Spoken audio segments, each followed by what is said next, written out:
माता लक्ष्मी आगमन करत आहे हे सांगणारे संकेत. दौलतपूर गावात एक ब्राह्मण राहत असे. तो नेहमी पूजा अर्चा करत असे. घरातील पूजा अर्चा झाली की तो त्याच्या घराच्या थोड्या अंतरावर असलेल्या पिंपळाच्या झाडाला पाणी घालत असे. तो त्याचा रोजचा नित्यक्रम होता. आता ब्राह्मण वृद्ध होत चालला होता. तरी देखील तो न चुकता त्या झाडाला पाणी घालायला जात असे. एके दिवशी तो झाडाला पाणी घालून वळला. तेव्हा त्याला मागून आवाज आला. त्याने वळून पाहिले असता मागे एक खूपच सुंदर बालिका उभी होती. ते त्या ब्राह्मणास म्हणाली, "बाबा, मी तुमच्यासोबत येऊ का?" पण तो ब्राह्मण मात्र हे ऐकून फार घाबरला. कारण ती मुलगी खूप सुंदर होती. कुणाची आहे कुणास ठाऊक. जर मी हिला घरी घेऊन गेलो तर माझ्यावर चोरीचा आळ यायचा. म्हणून त्यानं तिला सांगितले की तू हरवली आहेस का? तेव्हा ती हो म्हणाली. मग ब्राह्मणानं त्या मुलीला सोबत घेतले आणि मंदिराच्या पुजाऱ्याच्या स्वाधीन केले आणि त्याला सांगितले की हिचे आईवडील हिला शोधत असतील तेव्हा ते इथे आल्यावर ती हिला त्यांच्या स्वाधीन करा. असे म्हणून ब्राह्मण तेथून निघून गेला. पुन्हा दुसऱ्या दिवशी तसेच झाले. जेव्हा ब्राह्मण झाडाला पाणी घालून वळला तेव्हा त्या मुलीनं पुन्हा आवाज दिला. त्या मुलीला तिथे पाहून त्याला आश्चर्य वाटलं. तो आज पुन्हा तिला मंदिरातील पुजाऱ्याकडे घेऊन गेला आणि त्याने पुजाऱ्यास विचारले, "देवा, हिचे आईवडील हिला घ्यायला आले नाहीत का?" तेव्हा पुजारी म्हणाला, "मी काल संध्याकाळी जेव्हा देवपूजा करायला वळलो तेव्हा ही जोरात ओरडून म्हणाली, 'माझे आई वडील आले' आणि पळत जणू अदृश्य झाली." ब्राह्मणास हे ऐकून आश्चर्य वाटले. पुन्हा एकदा तिला पुजाऱ्याच्या स्वाधीन केले आणि सांगितले, "आज हिला हिच्या आईवडिलांच्या हाती स्वाधीन करा. असे पळून जाऊ देऊ नका. ही बालिका रोज माझ्या घरी येण्याचा हट्ट करते." असे बोलून तिला पुजाऱ्याच्या स्वाधीन करून तो निघून गेला. पण पुन्हा तिसऱ्या दिवशी देखील तसेच घडले.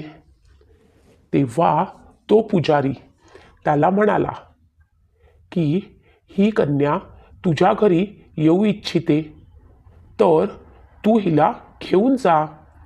कदाचित ही तुझ्यासाठी लक्ष्मी असावी. जर आज हिचे आईवडील तिला शोधत आले तर मी तुझ्या घरी पाठवून देईल.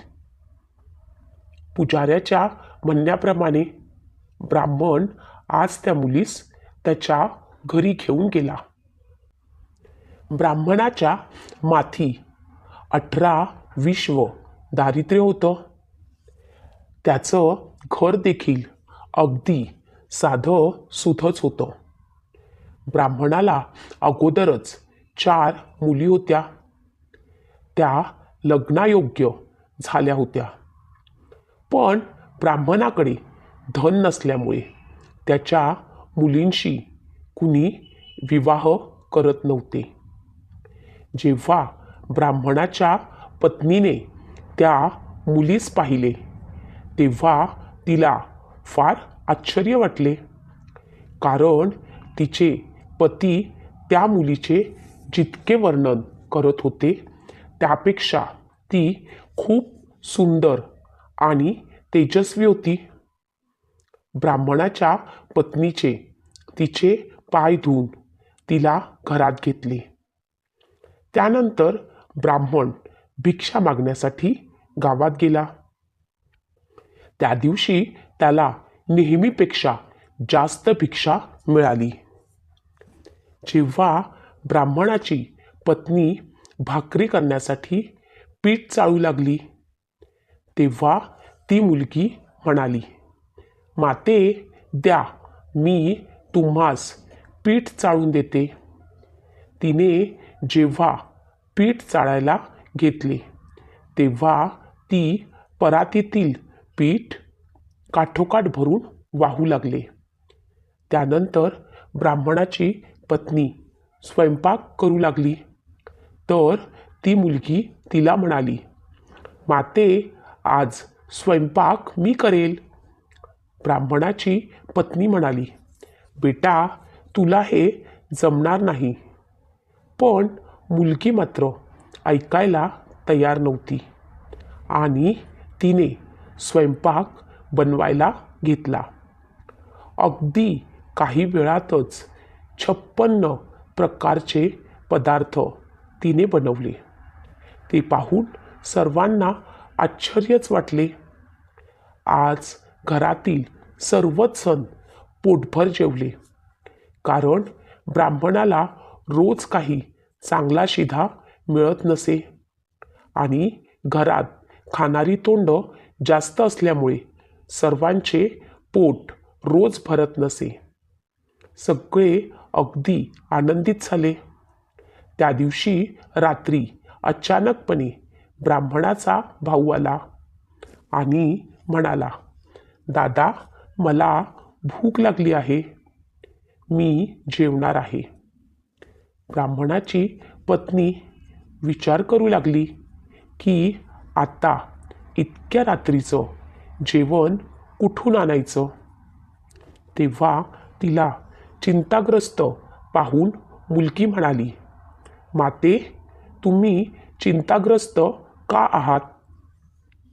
तेव्हा ती ब्राह्मण पत्नी म्हणाली, अगं काका आले आहेत आणि घरातील सर्व जेवण संपले आहे, शिधा देखील नाही. त्यावर ती मुलगी म्हणाली, तुम्ही काळजी करू नका, मी बनवते.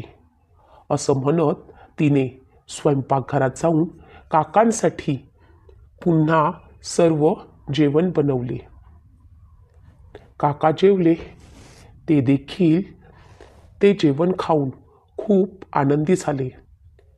रात्री सर्वजण झोपले. ती मुलगी ब्राह्मणाच्या मुलींसोबत झोपली.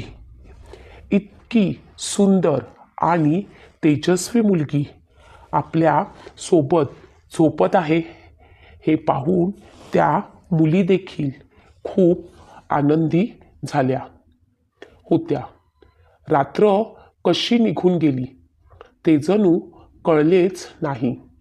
सकाळी जेव्हा ब्राह्मण जागा झाला तेव्हा त्याला आपल्या घरामध्ये एक वेगळाच प्रकाश जाणवू लागला. त्यानं आपल्या पत्नीसही उठवले. तिलाही हे सारं काही पाहून आश्चर्य वाटलं. घरात सर्वत्र धनधान्याच्या राशी लागल्या होत्या. जेव्हा ब्राह्मणाच्या पत्नीने मुलींना आवाज दिला तेव्हा त्या देखील जाग्या झाल्या. पण आता त्या खूपच सुंदर आणि तेजस्वी दिसत होत्या. त्यांच्या अंगावरती दागिने आले होते. सर्व वस्त्र देखील भरजरी होते. हे सारं पाहून सर्वजण आश्चर्यचकित झाले. त्या बालिकेला सर्वजण शोधू लागले, पण ती मात्र घरात कुठेच नव्हती. ब्राह्मण मात्र तसाच धावत त्या पिंपळाच्या झाडापाशी गेला आणि त्यानं हात जोडून नमस्कार केला. तेव्हा ती बालिका तिथे पुन्हा प्रकट झाली आणि तिने ब्राह्मणास सांगितले की तू गेले कित्येक वर्ष विष्णू नारायणांची पूजा करत आहेस. तू इतका दरिद्री असताना देखील कधीही काही अपेक्षित केलं नाहीस, म्हणून तुझं दारिद्र्य घालवण्यासाठी मी तुझ्या घरी आले होते.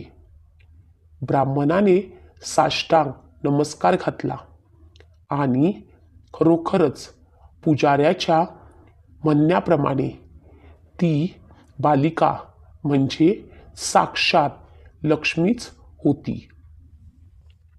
याचाच अर्थ असा की देव देखील आपली कधीकधी परीक्षा घेत असतो आणि परीक्षेत जर का आपण पास झालो तर तो आपल्याला आयुष्यभरासाठी सुख वैभव प्रदान करतो.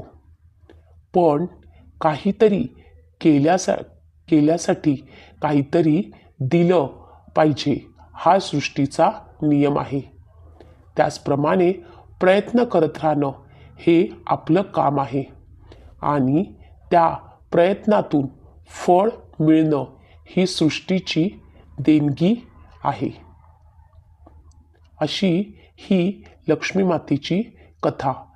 माता लक्ष्मी ज्यांच्यावरती प्रसन्न होते त्यांना ती कधीही दरिद्री ठेवत नाही.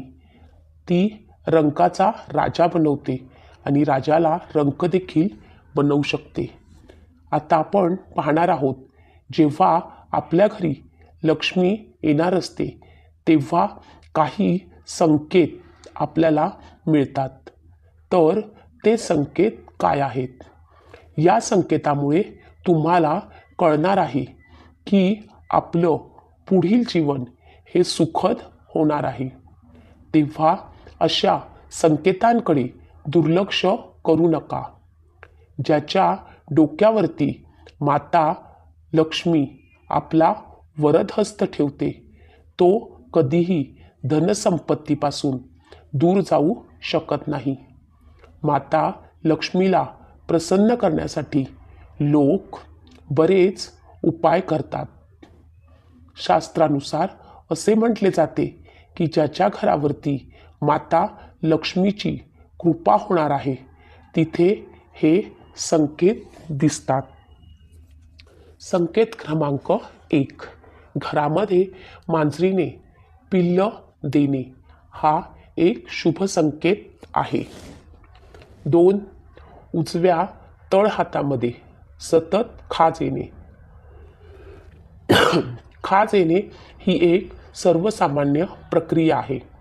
ती कोणत्याही कारणाने येऊ शकते, पण जर उजव्या तळहाताला सतत खाज येत असेल तर समजा लवकरच तुमच्या घरावर माता लक्ष्मीची कृपा होणार आहे.